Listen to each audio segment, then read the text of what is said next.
Hi viewers, welcome to my channel. ముందుగా వరలక్ష్మి వ్రతం శుభాకాంక్షలు.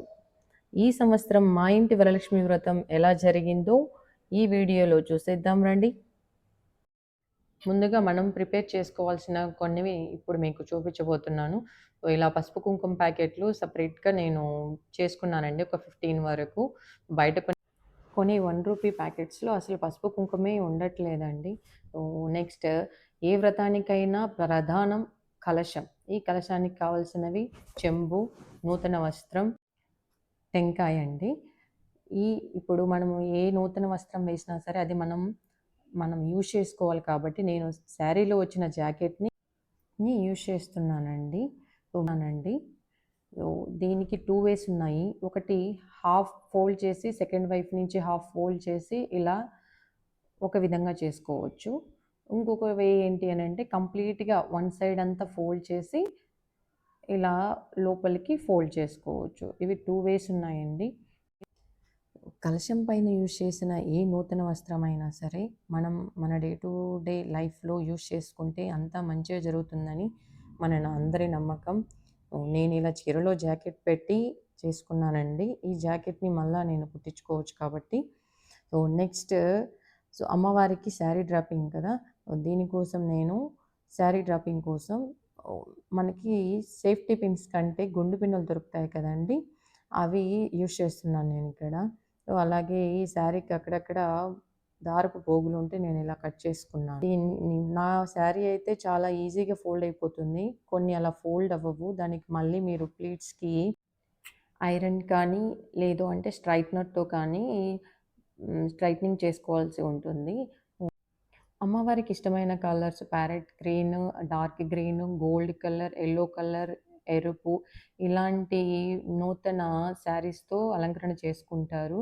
నేను ఈ ఇయర్ ప్యారెట్ గ్రీన్ తీసుకున్నానండి. ఇలా తీసుకొని ఇలా ఫోల్డ్ చేసుకుంటూ ప్లీట్స్ పెట్టుకుంటూ వాటికి గుండు పిన్నులు పెట్టుకుంటూ వచ్చానండి. అలాగే మనం క్లిప్స్ కూడా ఇలా పెట్టుకోవాలండి. ఫైనల్లీ ఇలా ఫోల్డ్ చేసుకొని పక్కన పెట్టేసుకున్నాను. లాస్ట్ 2 ఇయర్స్ నేను అమ్మవారికి హ్యాండ్స్, లెగ్స్ అయితే పెట్టుకోలేదు. ఈ ఇయర్ పెట్టుకుందామని చెప్పి హ్యాండ్స్, లెగ్స్ ఫ్లిప్కార్ట్‌లో ఆర్డర్ పెట్టాను. చాలా బాగా వచ్చాయండి. వీటిని నేను ఇట్లా హ్యాండ్స్ వచ్చేసి బ్లౌజ్‌కి ఇలా పిన్స్‌తో సెట్ చేసుకున్నాను. సో దట్ మనకి శారీ డ్రాపింగ్ అప్పుడు ఈజీగా ఉంటుంది. తొందరగా అయిపోతుందండి శారీ. నేను ఇలా ప్రిపరేషన్స్‌లో ఉంటే మా పాప మధ్యలో వచ్చి నన్ను డిస్టర్బ్ చేస్తూ ఉందండి. ఇలా హ్యాండ్స్, లెగ్స్ చూపించి, "అమ్మ ఇదేంటిది? అమ్మ ఇదేంటి నెయిల్ పాలిషా? గోరింటాకా?" అని అడుగుతూ ముద్దుగా నన్ను డిస్టర్బ్ చేస్తూ ఉంది. చిన్న పిల్లల అల్లరి కూడా మనకి ఎంతో హ్యాపీనెస్‌నిస్తుంది. సో నెక్స్ట్ మనం శారీ డ్రాపింగ్‌కి అరేంజ్ చేసుకోవాల్సినవి, నేను మా పాప చైర్ ఉంటే చైర్ పెట్టుకున్నాను. అందులో ఇలా ఒక బౌల్ పెట్టుకున్నానండి పెద్దది.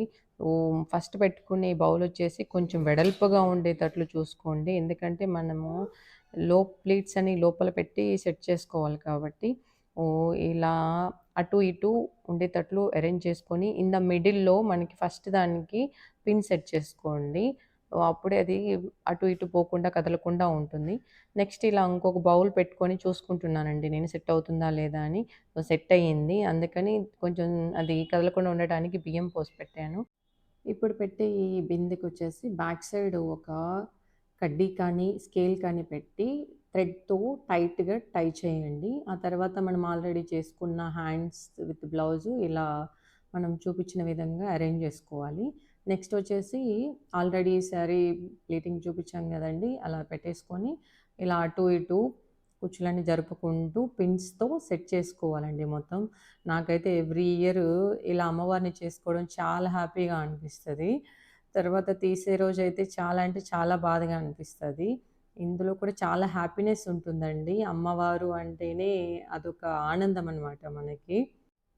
ఇంత కష్టపడి, ఇంత టైం కేటాయించి ఎందుకు ఇదంతా చేయడము, కలశం పెట్టుకుంటే సరిపోద్ది గదా అంటారు. నాకెందుకో అమ్మవారికి ఇలా శారీ డ్రాపింగ్ చేసి, అమ్మవారి ఫేస్ అలా పెడితే నిజంగా అమ్మవారిని మన కళ్ళ ముందే ఉన్నట్లు ఆమెనే మనం ఊహించుకుంటాము.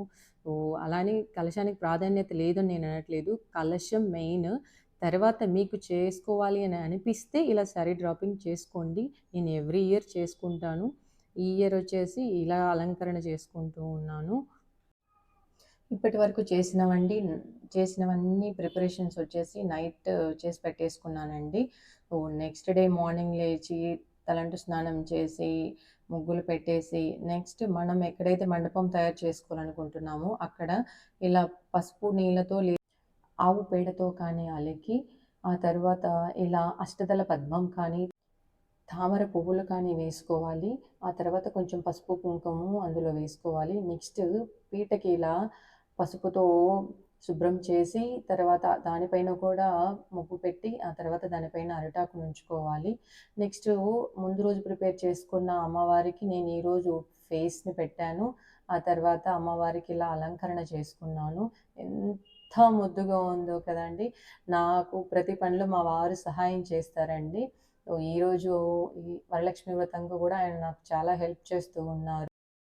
అమ్మవారి ఫేస్ కొంచెం ముందుకు పడిపోయినట్లు అనిపిస్తే నేను యెల్లో కలర్ థ్రెడ్‌తో అలా బ్యాక్‌కి టై చేశాను. ఒక్కసారి జూమ్ చేసి చూపిస్తున్నాను చూడండి అమ్మవారు ఎంత బాగున్నారో. ఓహ్! తర్వాత మండపంలోకి అమ్మవారిని కూర్చోపెట్టాము. ఆ తర్వాత మామిడాకులతో, అలాగే మా వారు అరిటాకులతో అలంకరణ చేశారు. ఆ తర్వాత కలశం పైన పెట్టుకునే టెంకాయని మనము అమ్మవారి ఫేస్‌లాగా భావిస్తాం కదా! దాన్ని కడిగి పసుపుతో ఇలా జల్లించామంటే అది బాగా అంటుకుంటుంది. ఆ తర్వాత కుంకుమ బొట్టు పెట్టుకోవాలి. నేను ఈరోజు దక్షిణామూర్తి, లక్ష్మీనారాయణలు, లక్ష్మీదేవి పటాలను పూజలో పెట్టుకుంటున్నానండి. ఇప్పుడు కలశం కిందకి మా వారు 5 దోసెలు ఇక్కడ బియ్యాన్ని పోశారు. అలాగే మీకు ఎన్ని పోయాలనిపిస్తే అంటే 9 కానీ, 5 కానీ, 3 కానీ వేస్తారండి. మేమైతే 5 పోసాము. అలాగే లక్ష్మీనారాయణలకి, లక్ష్మీదేవికి మల్లెపూలతో ఇలా అలంకరణ చేశానండి. మల్లెపూలంటే లక్ష్మీదేవికి ఎంతో ఇష్టం అంటారు. సో, నేను మల్లెపూలతో చిట్టి గాజుల మాలతో అలంకరణ చేసుకున్నాను. గాజుల మాల వేస్తే ఆ అమ్మ సౌభాగ్యాన్ని ప్రసాదిస్తుంది అన్నది ఒక నమ్మకం. సో, అందుకని నేను చిట్టు గాజుల మాల వేసుకున్నాను. సో, ఇప్పుడు కలశానికి మనం బియ్యం పోసుకున్నాం కదండీ! దానిపైన పసుపు, కుంకుమ, కొద్దిగా అక్షంతులు, ఆ తర్వాత దానిపైన నూతన వస్త్రం ఒకటి వేసుకోవాలండి. ఆ తర్వాత దానిపైన కలశం చెంబు పెట్టుకొని దాంట్లో ఫుల్‌గా కాకుండా హాఫ్‌గా నీళ్ళు పోసుకొని దాంట్లో పసుపు, కుంకుమ, కొంచెం గంధం, ఆ తర్వాత కొంచెం జవ్వాదు, అలాగే అక్షింతలు, యాలకులు, రూపాయి, అలాగే పచ్చకర్పూరం ఉంది. పచ్చకర్పూరం ఇలా నలిపి వేసుకున్నాను. అలాగే ఒక పుష్పమును అందులో ఉంచండి.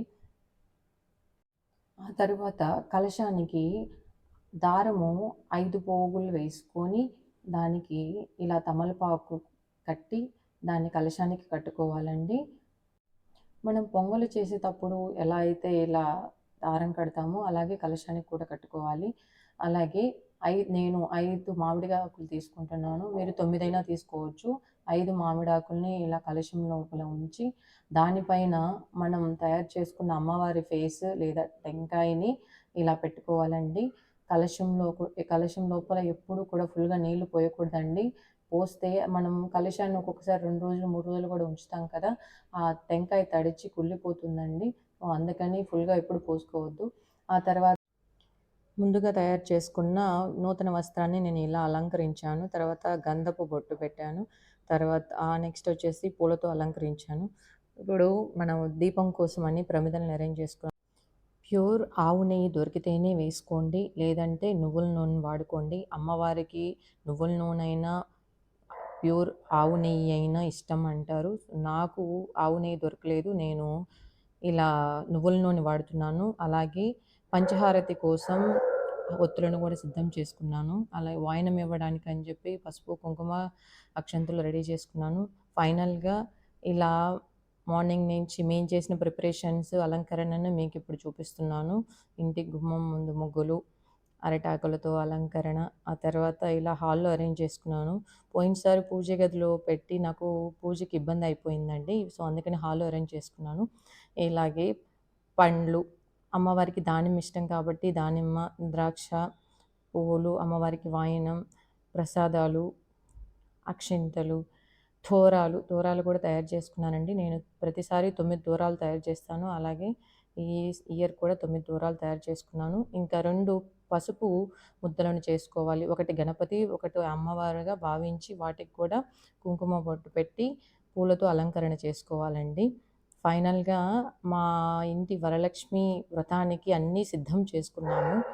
అంతా అయిన తరువాత పూజకి మనం రాహుకాలంలో కాకుండా మంచి గడియల్లో పూజ స్టార్ట్ చేయాలండి. అసలు అమ్మవారు చూడండి ఎంత చక్కగా వచ్చారో, ఎంత అందంగా కనిపిస్తున్నారో. నాకైతే చాలా హ్యాపీగా అనిపించింది. అలాగే ఈరోజు మేము దక్షిణామూర్తి పటంని తెచ్చి ఇంట్లో పెట్టుకున్నామండి.